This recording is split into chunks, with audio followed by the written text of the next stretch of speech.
보상 플랜 어떠세요? 보니까 저는 되게 막 가슴 뛰었거든요. 정말 보상 플랜을 듣고 너무 내가 진짜 한번 해볼 만하다 이런 생각을 했었고, 이게 권리소득이라는 거를 이렇게 머리로는 이해하는데 가슴으로 받아들이고 정말 심장이 두근거릴 때까지는 조금 더 많이 알아보는 시간이 필요했던 것 같아요. 처음에는 막연하게 좋다고 느꼈다가 권리소득은 진짜 이런 거구나, 이게 진짜 가능하겠구나. 아까 말씀하신 대로 내가 유통 건물, 온라인상의 건물을 지을 수 있겠구나, 그런 소득을 내가 가져갈 수 있구나, 이런 생각을 하면서 정말 되게 꼭 해내야겠다 이런 생각했었거든요.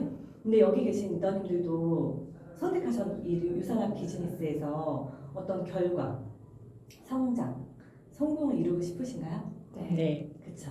네. 그러면 그런 거에 대해서 저희가 몇 가지 항상 어떤 걸 해야 된다 이런 얘기는 되게 많이 들으실 텐데, 왜 행동으로 이어지지 않고 어떤 그런 어려움들이 자꾸 생길까에 대해서 제가 생각을 해봤어요. 그런데 중요한 부분들이 있더라고요. 그중에서 오늘 한 가지를 한번 나눠볼까 해요. 보통 뭐 많이 들어보셨지만 우리가 살면서 노력을 하는 사람이 있고 선택을 잘하는 사람이 있어요.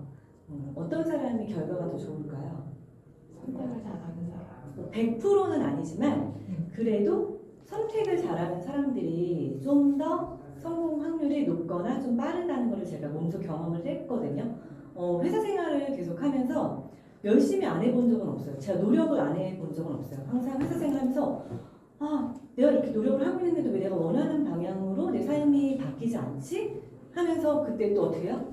더 열심히 노력했죠. 더 열심히 노력했는데 나 이렇게 열심히 노력하는데 왜 자꾸 제자리지? 봤는데 막 저 사람은 한참 앞서가고 있는 거예요. 그럼 저 사람은 나보다 지금 몇 배 노력을 하고 있는 건가? 그렇게 생각하고 또 더 열심히 산 적이 있어요. 그런데 그렇게 살다 보니까 10년이 넘는 세월 속에서 지치더라고요. 그러면서 제가 물음표가 생기는 거예요. 뭐지? 열심히만 산다고 다 되는 것 같진 않은데? 하면서 그때 선택이 중요하다는 거를 깨닫게 돼요. 그러면 어떤 선택을 해야 될까요? 그냥 쉽게 좋은 선택. 내가 원하는 방향으로 갈 수 있는 게 좋은 선택인 거죠. 내가 원하는 방향으로 갈 수 있는 선택을 계속 해나가야 되는데, 좋은 선택의 반대가 뭘까요? 정리는 아시겠지만 모르겠어요. 나쁜 선택. 아닌 것 같아요. 편한 선택. 네네. 안정된 거. 맞아요. 편한 선택. 편한 선택이 좋은 선택의 반대인 것 같아요. 그렇다고 해서 편한 선택이 나쁜 선택이라는 말은 전혀 아니에요. 살면서 맨날 어떻게 어려운 선택만 하고 살면 또 너무 힘들잖아요. 하지만 정말 내가 어떤 기로에 섰을 때는 편한 선택보다는 조금 불편한 선택을 해볼 필요가 있다. 보통 우리가 막 이러죠. 밥을 먹으러 가요. 딱 나왔더니 새로 생긴 식당이 있는 거예요. 그럼 호기심에 저기서 먹을까? 했다가 근데 혹시 모르니까 가던 데 가자. 이런 경우들 많잖아요. 그죠? 근데 알고 보니 완전 맛집이다 이렇게 소문나고 이제 가니까 웨이팅 해야 되고 이렇게 되는 거죠. 또 어떤 경우 있을까요?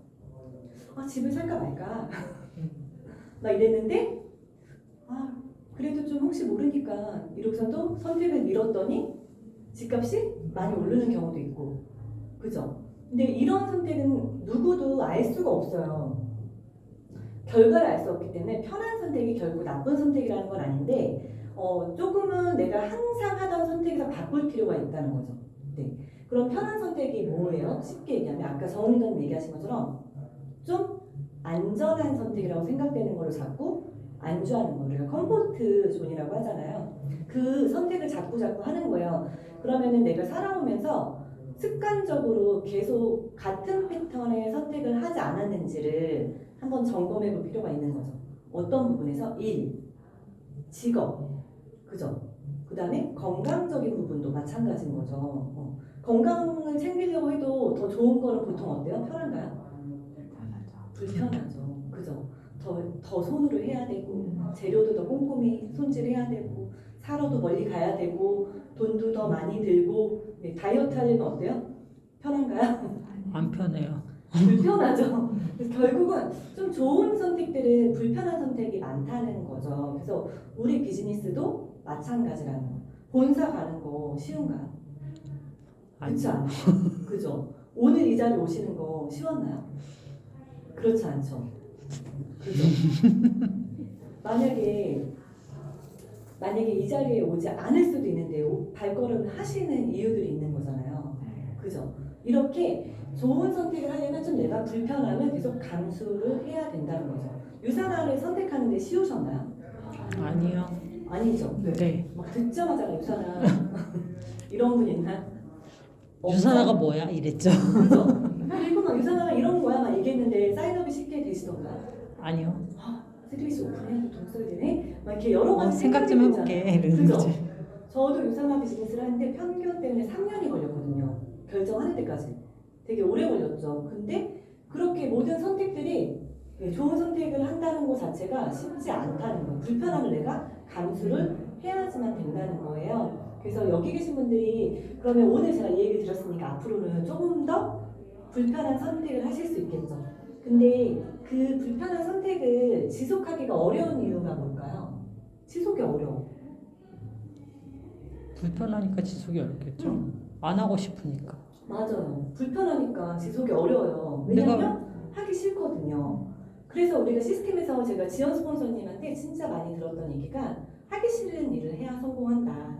이런 얘기를 많이 하시는데 그게 결국은 편한 선택에 안주하지 말라는 얘기인 거예요. 그쵸? 같은 얘기거든요. 그러면 지속을 어려워. 다 똑같아요. 저는 쉬울까요? 전혀 그렇지 않아요. 그런데도 지속하려고 노력하는 이유는 지속이 어려울 때 왜 무너지냐면요. 뭐가 없어서 그래요. 끈기가 부족해서. 맞아요. 목표가 없어서 그래요. 목적과 목표가 없으면 지속하기가 어려워요. 내가 불편함에도 불구하고 계속 지속하려고 하는 거는 정확한 목표가 있어야 가능하거든요. 그럼 목표는 뭐가 수반돼야지 목표일까요? 기간. 그쵸. 목표 있으세요, 현미더님? 네. 어떤 목표를 가지고 계신가요? 유산화로 말할 것 같으면 늦어도 2년 안에 2년 안에 골드까지 가보자라는 목표를 가지고 있고요. 네. 그리고 조금 더 빨리 실행을 할 것 같으면 아이를 그냥 명문대에 아이를 명문대에 보내신다? 그건 내 말대로 안 될 것 같은데. 재밌네요.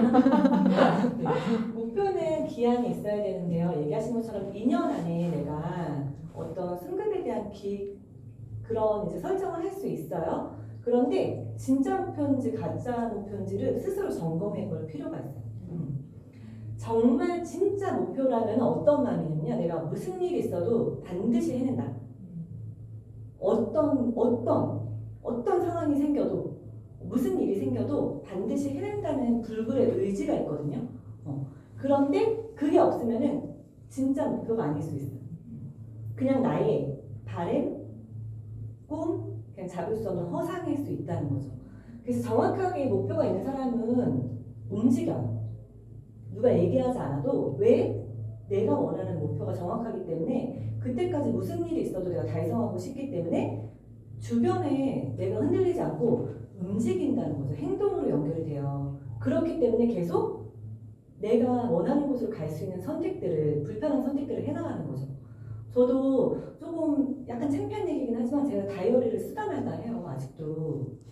근데 다이어리를 쓸 때는 제가 어떨 때냐면 이게 정확하게 있을 때예요. 물론 장기 목표, 중기 목표가 있지만 단기 목표를 목표가 있다는 거는 역순해야 되거든요. 역순을 하면 단기 목표가 나올 수밖에 없어요. 그럼 단기 목표를 가기 위해서 다이어리를 진짜 열심히 써요. 그때는 2달, 3달을 열심히 쓰죠. 그러다가 이걸 제가 이제 성취하고 나면 좀 쉬는 거예요. 그러면 제가 내가 왜 다이어리를 안 쓰고 있지? 보면 네, 그렇다고 제가 인생의 목표가 없는 거 아니죠. 하지만 그거는 진짜 목표가 아닌 거예요. 절대 무슨 일이 있어도 그럼에도 불구하고 내가 이루겠다 이러면 멈출 수가 없어요. 지속할 수밖에 없어요. 그래서 리더님들께서 내가 정말 목표가 진짜 목표가 맞는지에 대해서 스스로 좀 자문해 보시고 그러면은 계속 좋은 선택은 이어가실 수 있다는 거죠. 그래서 지금 8월, 9월 이렇게 되게 빠르게 지나갈 거고요. 이제 8월에는 미국 컨벤션도 있고 9월에는 제주도도 가고 그리고 추석도 있고 이러다 보니까 뭐 이제 오늘은 많은 분들이 참석 안 하셨지만 특히 혜영 리더님 같은 경우는 거의 스폰서들이 막 바쁘게 맨날 어디 가 있을 거예요. 그럴 때 제가 돌아보니까 그럴 때 가장 루즈해지더라고요.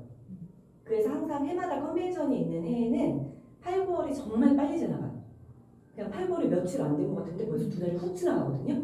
그래서 그 기간에 내가 이 목표가 없으면 분명히 내가 어떤 선택을 하고 있을 확률이 높아요. 편안한 선택. 그렇죠. 아 다들 놀러 갔으니까 나도 좀 쉬자. 쉬지 뭐. 좀 이제 나중 좀 지나고 하지 뭐 이런 식으로 있죠. 계속 나도 모르게 편한 선택을 하고 있을 수 있다. 그러면 연말에 어떻게 될까? 이제 10월만 돼도 막 낙엽이 떨어질 때 되면 어떠실 것 같아요, 마음이? 나 뭐 했지? 낙엽처럼 나. 진짜 되게 우리가 수년간 학습해 왔잖아요. 나 뭐 했지? 내가 올해 뭐 했지? 도대체 내가 유산을 한다고 말을 했는데 지금 뭐 하고 있는 거지? 이렇게 혼자 스스로 공허하면서 또 어떻게 돼요? 자책해요. 네, 이렇게 막 또 심리적으로 슬럼프가 오는 거예요. 그죠? 슬럼프 오지 않으려면 여기에 자꾸 빠지시면 안 된다는 거예요. 그래서 오늘 제가 이 얘기를 해드리고 조금 8, 9월 최대한 편한 선택에서 멀어지시고 네, 목표를 가지고서는 조금 바지런히 뛰셔가지고 연말에 그렇게 뛰면 연말에 반드시 내가 스스로 축적을 한 걸 느끼실 수 있거든요. 남들은 몰라도 나는 알아요. 내가 지금 안정적으로 축적하고 있고 비즈니스를 제대로 하고 있고 내년에는 이런 상황이 펼쳐지겠구나 하면서 스스로 느끼실 수 있는 그런 시간을 반드시 가지실 수 있습니다. 그래서 우리 한번 불편한 선택들을 한번 해보는 걸로 용기 내도록 해요. 네. 이상입니다.